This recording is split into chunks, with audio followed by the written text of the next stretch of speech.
सर्वांना नमो बुद्धाय जय हे. धम्मदिवसाच्या सर्वांना मंगलमय शुभेच्छा.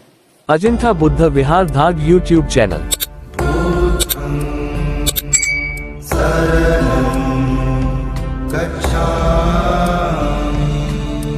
तथागत भगवान गौतम बुद्ध मानवतेच्या कल्याणासाठी ज्या ज्या महानायकांनी कार्य केले, तसेच विश्वरत्न डॉक्टर बाबासाहेब आंबेडकर यांना सर्वथा दिवाळ वंदन. तथागत भगवान गौतम बुद्धांनी दिलेला धम्म व त्या धम्माचं आचरण करण्यासाठी डॉक्टर बाबासाहेब आंबेडकरांनी दर रविवारी प्रत्येकाने बुद्धविहारात जायला पाहिजे असं सांगितलेलं आहे. म्हणून प्रत्येकाने दर रविवारी बुद्धविहारात जायला पाहिजे. चला जाऊया बुद्धविहारात. स्वतःमध्ये व संपूर्ण परिवारामध्ये परिवर्तन घडवून आणण्यासाठी प्रत्येकाने दर रविवारी बुद्धविहारात जायला पाहिजे.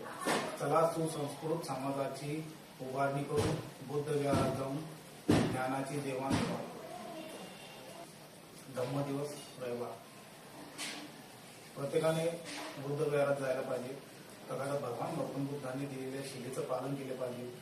बाबासाहेबांचे विचार आपण पेरत गेले पाहिजे. तसेच ज्या ज्या महामानवांनी मानव कल्याणासाठी कार्य केले असे महानायका यांचे विचार आपण जोपासले पाहिजे, त्यावर चर्चा केली पाहिजे. 1 ते 2 तास प्रत्येकाने विहारामध्ये घालून आपण नवीन नवीन पुस्तकाची उजळणी केली पाहिजे. आणि विहारामध्ये घालून आपण नवीन नवीन पुस्तकाची उजळणी केली पाहिजे. बाबासाहेबांनी जेवढे ग्रंथ लिहिलेले आहेत त्याची उजळणी केली गेली पाहिजे. प्रत्येक रविवारी असं नियोजन करावं की आपल्याला कमीत कमी 2 तास विहारासाठी दिले गेले पाहिजेत. सकाळी किंवा संध्याकाळी गेल्यानंतर आपण सर्वथा बालसंस्कार केंद्र जर सुरू केलं असेल तर खूपच छान. त्यामध्ये मुलांवरती धर्माचे बाबासाहेबांचे विचाराचे प्रशिक्षण दिले पाहिजे. तद्वतच धर्मामध्ये सांगितलेल्या गाथेचं पठण झालं पाहिजे. भगवान गौतम बुद्धांनी दिलेल्या गाथेचं पठण जाऊन आपण पाली भाषेला आपली भाषा जी अवगत आहे त्या भाषेमध्ये आपण तिचं आकलन केलं पाहिजे. लहान मुलांना ते समजून सांगितले पाहिजेत आणि त्यांच्याकडून मराठी मला किंवा हिंदीमध्ये त्याचा अर्थ जाणून घेतला पाहिजे. प्रत्येक मुलाने दर रविवारी असं नियोजन ठेवा की एक मुलाने प्रत्येक रविवारी सकाळी अर्धा तास आणि संध्याकाळी अर्धा तास असं गाथेचं पठण केलं पाहिजे. मराठी अनुभव आयुधमध्ये पठण केलं पाहिजे. पाली भाषा ही आपल्या सर्वप्रथम भाषा असून आपल्या जम्बूद्वीपामध्ये ती प्रगत होती, परंतु काही कालखंडाने काळ गेल्यानंतर ती संस्कृत करण्यात गेली. म्हणून आपली जी बोली भाषा आहे ती पाली भाषेचं आपण परत त्याचं पुनर्जीवन करण्यासाठी आपण पाली भाषेला प्राधान्य देऊन तथागत भगवान गौतम बुद्धांनी दिलेल्या पाली भाषेच्या गाथेचं आपण पठण करायला पाहिजे.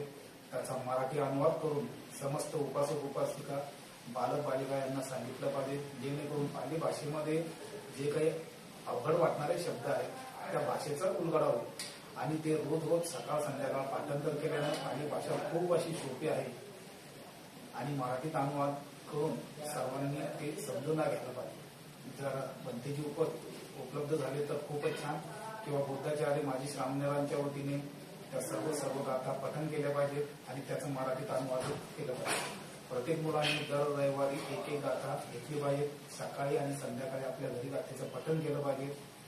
यामुळे येणारा भारत हा बौद्धमय होण्यास कोणी रोखू शकत नाही आणि भारत हा बौद्धमय होणार हे विश्वरत्न डॉक्टर बाबासाहेब आंबेडकरांनी पाहिलेलं स्वप्न आपण पूर्ण करू. नमो बुद्धाय जय. अजिंठा बुद्ध विहार धाग यूट्यूब चॅनल.